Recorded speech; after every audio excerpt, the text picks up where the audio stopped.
Pemerintah Arab Saudi resmi membuka kembali ibadah umroh pasca ditutup berbulan-bulan akibat pandemi COVID-19. Pemerintah Saudi juga mulai memperbolehkan jemaah internasional untuk melakukan ibadah umroh. Namun hanya warga asing dari negara yang aman pandemi COVID-19 diizinkan untuk umroh. Apakah Indonesia termasuk daftar negara yang mendapat lampu hijau dari Kerajaan Arab Saudi? Dan untuk mengetahui perkembangan selengkapnya telah bergabung bersama kami melalui sambungan telepon Sekretaris Jenderal DPP Asosiasi Muslim Penyelenggara Haji dan Umrah Republik Indonesia atau Ampuri, Muhammad Farid Al-Jawi. Selamat siang Pak Farid. Selamat siang Mbak Rifana. Assalamualaikum warahmatullahi wabarakatuh Pak Farid. Waalaikumsalam warahmatullahi wabarakatuh. Oke, Pak Farid, tampaknya ini berita gembira untuk Anda dan juga teman-teman dari Asosiasi Travel Umroh karena pemerintah Saudi sudah memperbolehkan jemaah internasional untuk umroh tapi hanya dari negara yang aman COVID-19, Pak Farid. Apakah sudah ada informasi Indonesia termasuk negara aman yang diperbolehkan? Ya, terima kasih Mbak Rifana. Ya, alhamdulillah ini kabar gembira bagi kita semua. Jadi insya Allah per 1 November besok itu pelaksanaan ibadah umroh bagi negara-negara yang diizinkan oleh pemerintah Saudi sudah bisa dilaksanakan. Dan salah satunya termasuk adalah negara Indonesia. Artinya, namun memang, silakan Pak. Iya, namun ya pemerintah memberikan beberapa ketentuan-ketentuan ya, terkait dengan protokol COVID. Yang pertama yaitu antara yang berangkat ya, harus berusia 18 sampai 50 tahun. Jadi di atas 50 tahun sementara belum diperbolehkan. Yang kedua tidak memiliki penyakit penyerta. Terus juga ada bukti bebas COVID ya, yang dibuktikan dengan PCR atau swab. Oke. Ya. Begitu, Pak. Oke, Pak Farid, dengan adanya aturan-aturan baru yang tadi sudah dikeluarkan, artinya kan membutuhkan waktu yang lebih lama soal persiapan hingga sosialisasi kepada para jemaah. Strategi dari Ampuri mengantisipasinya seperti apa, Pak Farid? Jadi strategi dari Ampuri, kami mengumpulkan anggota dengan memberikan pengumuman mengenai ketentuan yang diterapkan oleh pemerintah Arab Saudi dan pemerintah Indonesia. Ya, dan ketentuan itu untuk disampaikan, disosialisasikan kepada para jamaah. Terus yang kedua ya, karena jumlahnya terbatas, jadi kita hanya diberikan kurang lebih sekitar 20.000 ya kuota untuk umroh dari seluruh dunia termasuk Indonesia. Nah, itu pun kita akan sampaikan kepada para jamaah. Nah, oleh karena itu setiap jamaah ya yang mendaftar ke travel, nah travel ini nanti kita akan kolektifkan karena kita hanya mendapatkan kuota 50 ya, jadi harus 50 orang. Ya, per satu kuota. Itu juga nanti akan menambah biaya tentunya. Oke, Pak Farid, kalau 20.000 jemaah itu internasional untuk seluruh dunia, untuk Indonesia sendiri berapa kuota jemaahnya yang diperbolehkan untuk keseluruhan, Pak? Kita berdasarkan sistem. Ya. Jadi kalau ditanya berapa jatahnya Indonesia, ini juga belum ditentukan. Namun kita berharap ya kan jatahnya Indonesia seperti jatah yang seperti biasa. Bahwasannya kita nomor 2 terbesar ya kan untuk pelaksanaan umroh ya di dunia setelah Pakistan.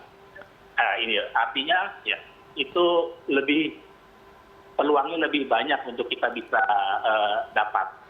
Oke, karena kita adalah negara dengan jemaah umroh yang paling banyak begitu ya di dunia kalau menurut Pak Farid tadi. Tapi ada batasan umur Pak dari jemaah ini dari usia 18 sampai 50 tahun dan ada pembatasan jumlah jemaah setiap kloternya. Tadi Bapak sudah mengatakan 50 jemaah setiap kloter. Secara perhitungan Pak di atas kertas, apakah ini mampu menutup biaya operasional penyelenggara umroh Pak? Tentunya kalau biaya operasional, karena ini juga tahapnya masih tahap pandemi, tahap penyesuaian, mungkin bisa menutupi, bisa iya. Tentunya nanti kita akan sampaikan kepada jamaah mengenai regulasi tersebut. Tentunya ada kebijakan juga dari kami, ya bagaimana tetap jamaah bisa prioritas berangkat, ya tentunya dengan tambahan biaya yang mungkin juga tidak begitu banyak. ya karena terkait dengan protokol kesehatan.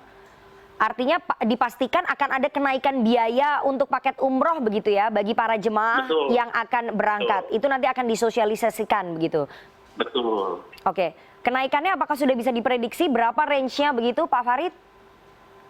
Kalau range-nya belum bisa diprediksi ya. Mungkin kalau dari hotel juga kenaikannya sekitar 15%. Oke. Ya kan? Belum lagi nanti ditambah dengan protokol kesehatan atau seperti swab dan PCR. Ya, ya. Nah, tentunya yang menjadi kewajibannya jamaah itu akan dibebankan ke jamaah. Adapun nanti kalau misalnya hal yang lain terkait dengan penambahan hotel nanti kita diskusikan supaya gimana jamaah tidak berat dan bisa tetap berangkat. Pak Farid, ini kan banyak sekali ya travel umroh yang tergabung dalam Ampuri dan tadi sudah dikatakan bahwa setiap kuota itu hanya diisi ataupun diikuti oleh 50 jemaah ataupun satu kloter hanya diisi oleh 50 jemaah. Bagaimana kemudian memastikan mendatanya Pak? Memprioritaskan mana yang boleh terlebih dahulu berangkat, mana yang tidak nantinya. Bagaimana sistem pendataannya dan sistem prioritinya Pak? Jadi bagi masyarakat yang sudah mendaftar dan tertunda sejak tanggal 27 Februari 2020, ya, mereka sudah mendata jamaahnya dan mereka menyaring jamaahnya yang usia 18 sampai 50 tahun. Nanti itu kita daftarkan ke dalam sistem, gitu, sistemnya pemerintahnya Saudi untuk umroh. Nanti dari situ baru kita travel ini yang sudah mendaftar diterima sekian, travel ini diterima sekian. Ini bertahap Mbak, mungkin sekarang November sampai Desember, sampai nanti mungkin awal Januari. Ya, kalau memang keadaannya lebih baik dan mungkin alhamdulillah insya Allah vaksinnya ditemukan, tentunya kita akan memberi lebih dan kelonggaran kepada masyarakat melalui travel yang telah mendaftar. Pak Farid, sudah ada komunikasi dengan Kementerian Agama terkait dengan pembagian kuota ini supaya tidak menimbulkan kesenjangan ataupun ketidakadilan begitu di antara travel umroh, karena kan ini nanti akan ada kebingungan pada saat pembagian begitu. Untuk komunikasi mengenai kuota ya itu belum ya. Namun untuk mengenai ketentuan kesehatan itu sudah. Karena kuota ini yang menentukan berdasarkan sistem yang dikeluarkan oleh pemerintah Saudi. Tentunya dalam waktu dekat ya kita akan komunikasi mungkin hari ini atau besok. Kebetulan ada pertemuan juga dengan Menteri Agama hari ini, akan kita komunikasikan bagaimana baiknya supaya masyarakat tetap bisa melaksanakan umroh dengan baik. Hari ini akan ada pertemuan antara Ampuri dengan Kementerian Agama begitu seperti yang tadi Bapak sampaikan. Harapannya yang akan disampaikan kepada pemerintah Kementerian Agama seperti apa? Apakah perlu ada subsidi untuk penyelenggaraan umroh tahun ini begitu Pak Farid? Kita akan menyampaikan kepada pemerintah bahwa antrian ini kan sekitar berapa 250.000 sampai 300.000 ya selama musim pandemi.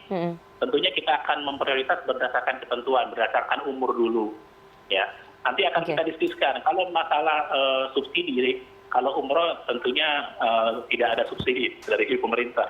Itu karena bagian dari antara penyelenggara dengan jamaah. Berarti nanti kita tunggu bagaimana hasil pertemuan antara teman-teman dari Ampuri dengan pemerintah dalam hal ini Kementerian Agama, hasilnya apa. Semoga menjadi kabar baik bagi seluruh jemaah yang akan melaksanakan ibadah umroh dan diberikan kesempatan begitu ya oleh pemerintah Kerajaan Arab Saudi. Terima kasih sekali Pak Muhammad Farid Al-Jawi, Sekjen DPP Ampuri atas waktunya kepada CNN Indonesia NewsHour siang hari ini. Terima kasih.